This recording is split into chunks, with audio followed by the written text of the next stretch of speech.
ये है बांग्लादेश। इंडिया और म्यांमार के बीच मौजूद एक ऐसा कंट्री जिसकी तारीख और ज्योग्राफी दोनों ही बहुत यूनिक और खास हैं। आजकल हर तरफ बांग्लादेश का चर्चा है और इसकी वजह वहाँ पर हाल ही में होने वाली बहुत सी पॉलिटिकल चेंजेस हैं। मगर बहुत कम लोग ये जानते हैं कि बांग्लादेश का असल चर्चा जिस चीज की वजह से होना चाहिए वो उसकी ज्योग्राफी है। अगर मैं ये कहूँ कि बांग्लादेश दुनिया के उन चंद कंट्रीज में आता है जिन्हें कुदरत की तरफ से एक लिटरली ब्लेस्ड ज्योग्राफी मिली है तो गलत नहीं होगा।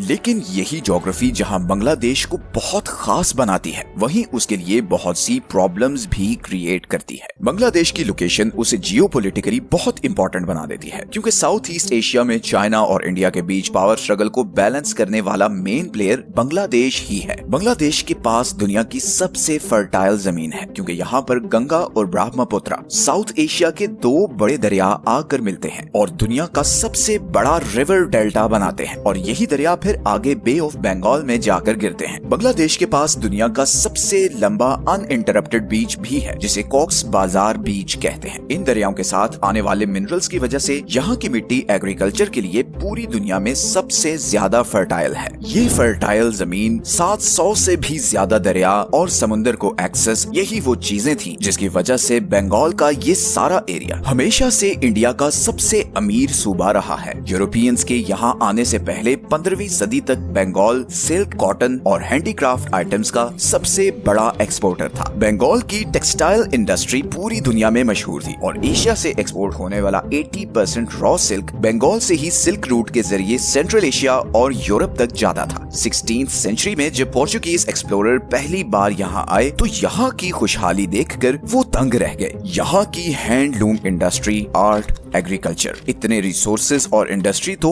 उस वक्त यूरोप में भी कहीं नहीं थी। पोर्चुगीज भाग गए थे कि उन्होंने सोने की चिड़िया डिस्कवर कर ली है। इसीलिए फ्रेंच ट्रैवलर फ्रैंकोआ बर्नियर ने लिखा था कि 17th सेंचुरी का बंगाल अपनी पीक टाइम के इजिप्ट से भी ज्यादा खुशहाल था। अब ये वो टाइम था जब पोर्चुगीज एम्पायर पूरी दुनिया के समुद्रों में अपने एक्सप्लोरर्स भेजकर ट्रेड रूट्स और नए कॉन्टिनेंट्स डिस्कवर कर रही थी। उस वक्त यूरोप का एशिया और मिडिल ईस्ट से सारा ट्रेड ये सिल्क रूट के जरिए होता था जो ऑटोमन एम्पायर के कंट्रोल में था। पोर्चुगीज एम्पायर चाहती थी कि वो समुद्र के जरिए किसी तरह डायरेक्टली एशिया तक पहुंच सके, उसे बीच में ऑटोमन एम्पायर से डील ना करनी पड़े और वो एशियन मार्केट से डायरेक्टली सस्ते दाम में माल उठाए और यूरोप लाकर बेचे। इसी कोशिश में जुलाई 1497 में पोर्चुगीज एम्पायर ने एक्सप्लोरर वास्को डिगामा को 170 लोगों के साथ 4 शिप्स पर इंडिया तक का सी रूट डिस्कवर करने भेजा। 10 महीने के खतरनाक सफर के बाद जिसमें कई बार इन्हें समुद्री तूफान का सामना भी करना पड़ा,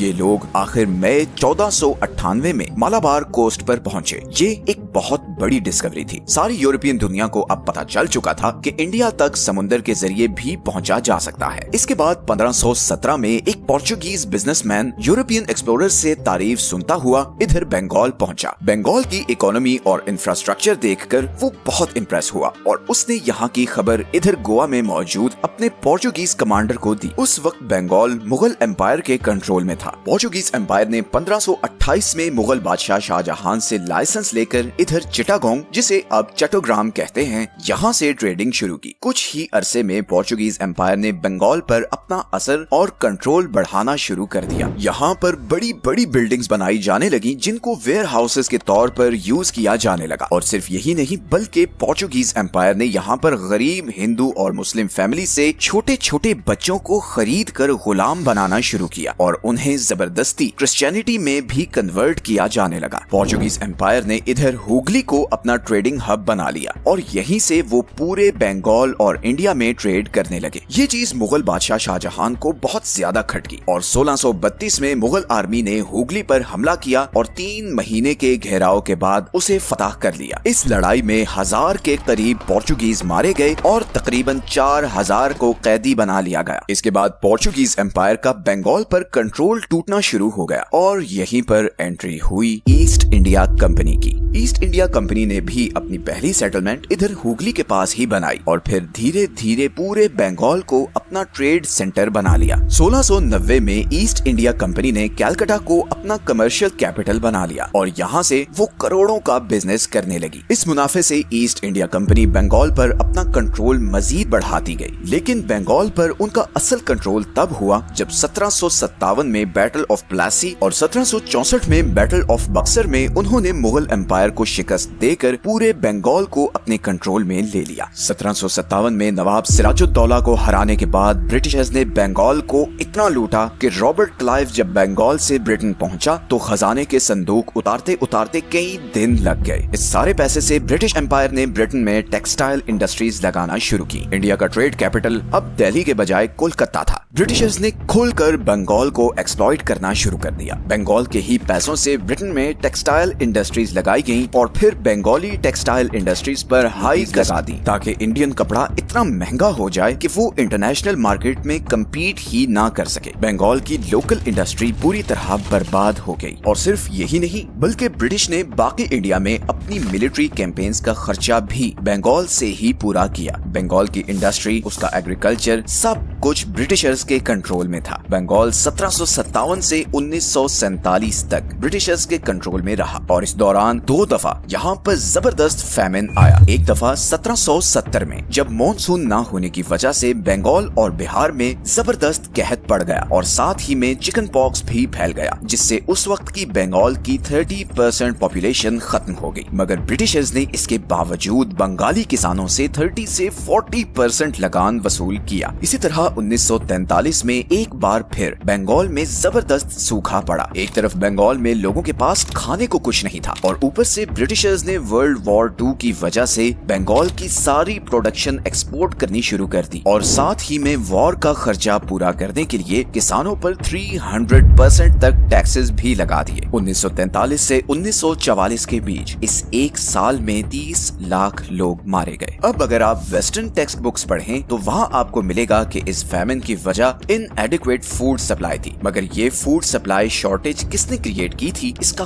कोई जिक्र नहीं मिलेगा। असल में ये 30 लाख लोग ब्रिटिशर्स की जालिमाना पॉलिसीज की वजह से मरे थे। फिर 1947 में बंगाल हिंदू और मुस्लिम मेजॉरिटी एरियाज की बेसिस पर मजीद डिवाइड हो गया। हिंदू मेजॉरिटी बंगाल बन गया इंडिया का हिस्सा और मुस्लिम मेजॉरिटी बंगाल बन गया पाकिस्तान का हिस्सा, जिसे ईस्ट बंगाल कहा जाने लगा। लेकिन यही ईस्ट पाकिस्तान फिर आगे चलकर 1971 में पाकिस्तान से भी अलहदा होकर एक नया कंट्री बांग्लादेश बन गया। डिवीजन के बावजूद ये नया कंट्री बांग्लादेश एक बहुत ही स्ट्रेटेजिक पोजीशन पर था। बांग्लादेश साउथ एशिया और साउथ ईस्ट एशिया के दरमियान एक नेचुरल लिंक है। कोई भी रीजनल ट्रेड कोऑर्डिनेशन हो, चाहे वो एशियन हो या सार्क, वो बांग्लादेश के बगैर नहीं हो सकती। सबसे बढ़कर बांग्लादेश इंडिया और चाइना दोनों के लिए बहुत ही इम्पोर्टेंट है और उसकी वजह ये है कि इंडिया की सबसे बड़ी जियोग्राफिकल वीकनेस ये सिलीगुड़ी कॉरिडोर है, जिसे चिकन नेक भी कहा जाता है। ये बांग्लादेश और नेपाल के बीच सिर्फ 24 किलोमीटर का चौड़ा रास्ता है, जिसके थ्रू इंडिया अपनी 7 नॉर्थ ईस्टर्न स्टेट्स के साथ कनेक्टेड है, जिन्हें 7 सिस्टर्स भी कहा जाता है। इन स्टेट्स में असम, मणिपुर, मेघालय, मिजोरम, नागालैंड, त्रिपुरा और अरुणाचल प्रदेश शामिल हैं। अब चाइना अरुणाचल प्रदेश पर अपना क्लेम करता है, मगर ये स्टेट इंडियन कंट्रोल में है। इसी तरह इंडिया के नॉर्थ ईस्ट में नेपाल, तिब्बत और भूटान के बॉर्डर के साथ सिक्किम है, जिसे 2003 में आकर चाइना ने इंडियन स्टेट के तौर पर रिकॉग्नाइज किया और बदले में इंडिया ने भी तिब्बत को चाइना की टेरिटरी के तौर पर एक्सेप्ट कर लिया। इस सारे नॉर्थ ईस्टर्न रीजन में करीबन 5 करोड़ लोग रहते हैं और अगर चाइना किसी भी वॉर की सूरत में इस सिलीगुड़ी कॉरिडोर तक पहुंचकर इसे चोक कर दे तो इंडिया अपने सारे नॉर्थ ईस्टर्न एरिया से कट ऑफ हो जाएगा और जाहिर है सप्लाई लाइन कट होने की वजह से चाइना के लिए इधर कब्जा करना भी आसान हो जाएगा। इसीलिए इंडिया और चाइना दोनों के लिए बांग्लादेश बहुत खास है, क्योंकि ये 7 स्टेट्स सबसे लंबा बॉर्डर बांग्लादेश के साथ शेयर करती हैं। यहाँ पर एक और बहुत इंटरेस्टिंग चीज ये है कि बहुत से लोग ये समझते हैं कि इंडिया का सबसे लंबा बॉर्डर चाइना के साथ है, जबकि इंडिया का सबसे लंबा बॉर्डर बांग्लादेश के साथ है और इसीलिए इंडिया बांग्लादेश के साथ फ्रेंडली रिलेशंस चाहता है, ताकि न सिर्फ ये कि सिलीगुड़ी कॉरिडोर को हर सूरत सेफ रख सके, बल्कि उसकी साउथ ईस्ट एशिया और अपनी नॉर्दर्न स्टेट्स के साथ भी स्मूथ कनेक्टिविटी हो। अब दूसरी तरफ चाइना अपनी मैरीटाइम सिल्क रोड स्ट्रेटजी में बांग्लादेश को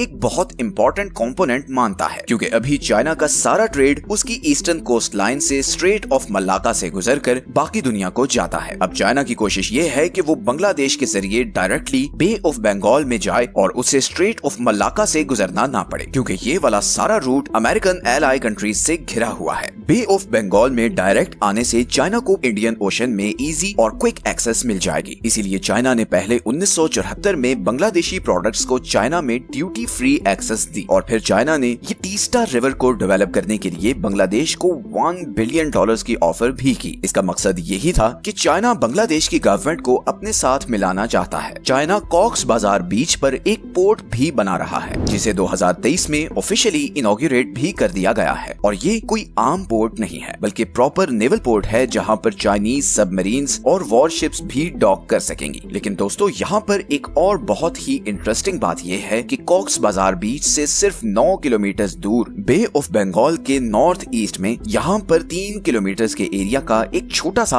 आइलैंड है जिसे सेंट मार्टिन आइलैंड कहा जाता है। ये आइलैंड आज बांग्लादेश के कंट्रोल में है लेकिन 2012 से पहले म्यांमार भी इसको क्लेम करता था, मगर फिर international tribunal for the law of the sea यानी इटलॉस ने इसे बांग्लादेश का ही हिस्सा डिक्लेयर कर दिया। अब यहाँ पर इंटरेस्टिंग बात यह है कि अभी हाल ही में बांग्लादेश की एक्स प्राइम मिनिस्टर हसीना वाजिद ने ये स्टेटमेंट दी है कि उनकी गवर्नमेंट गिराने में अमेरिका का बहुत बड़ा हाथ है क्योंकि उन्होंने अमेरिका को इस सेंट मार्टिन आइलैंड पर बेस बनाने की इजाजत नहीं दी थी। ये बात बहुत सालों से न्यूज में आती रही है कि अमेरिका यहाँ पर एक एयर बेस बनाना चाहता है ताकि अगर चाइना बांग्लादेश के थ्रू स्ट्रेट ऑफ मलाका को बाईपास कर भी ले तो यहाँ पर अमेरिका इस बेस के थ्रू उसकी एक्टिविटीज पर नजर रख सके। और अब जब चाइना ने बे ऑफ बंगाल में नेवल पोर्ट बना ली है तो अमेरिका की यहाँ पर एयर बेस की अहमियत और भी ज्यादा हो गई है। यहीं पर अगर हम बांग्लादेश के जियोग्राफिक फीचर्स पर वापस आएं तो जैसा कि हम पहले भी डिस्कस कर चुके हैं कि बांग्लादेश का सबसे बड़ा रिसोर्स उसके ये दरिया हैं। जहां बाकी सारी दुनिया पानी की कमी का शिकार है वहीं बांग्लादेश के पास बहुत पानी है, बल्कि जरूरत से कुछ ज्यादा ही पानी है। बांग्लादेश का सबसे बड़ा इशू ये है कि यहाँ पर हर साल बहुत खतरनाक तूफान और फ्लड्स आते हैं। हर मॉनसून में ये दरिया उबल पड़ते हैं और बांग्लादेश के ये 70% हाईलाइटेड एरियाज फ्लड की वजह से तबाही का शिकार होते हैं और तकरीबन हर मॉनसून में यही होता है। इसकी वजह यह है कि साउथ एशिया में मॉनसून विंड्स ओरिजिनेट ही बे ऑफ बंगाल और अरेबियन सी से होती हैं। अब क्योंकि बांग्लादेश बे ऑफ बंगाल के बिल्कुल साथ है तो सबसे ज्यादा बारिश भी इधर ही होती है। बट स्टिल जिस तरह की फर्टाइल जमीन और समुद्र की एक्सेस बांग्लादेश के पास है, अगर बांग्लादेश को एक कमिटेड लीडरशिप मिल जाए तो इस कंट्री की तकदीर बदल सकती है। फिलहाल तो सारी